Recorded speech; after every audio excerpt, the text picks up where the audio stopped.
Hey everyone, so in this video, I'm going to be showing you how to link Citibank with Cashapp. So if you haven't signed up for Cashapp just yet, you can use my link down below in order to get $5 instantly deposited into your Cashapp account once you do sign up. But once you've signed up, you want to go ahead and reach the page that looks like this here, which is the home page. Click on the profile icon in the upper right hand side. Afterwards, scroll down to where it says linked banks. And if you don't see the word linked banks, it might say linked cards.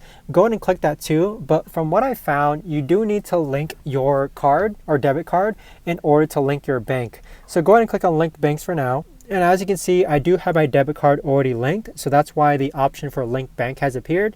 So click linked bank again, and then wait a couple of seconds and then click on continue. Now here is where you want to find Citibank. So if you scroll down a bit, Citibank is on the right hand side. So go ahead and click on Citibank. And so this is where you're going to log into Citibank online. And then once you do, you want to make sure that you check all the boxes as far as linking your checkings or savings account goes.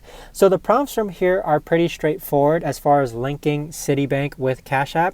And again, if you haven't signed up for Cashapp just yet, you can use my link down below and we'll instantly get $5 once you do sign up.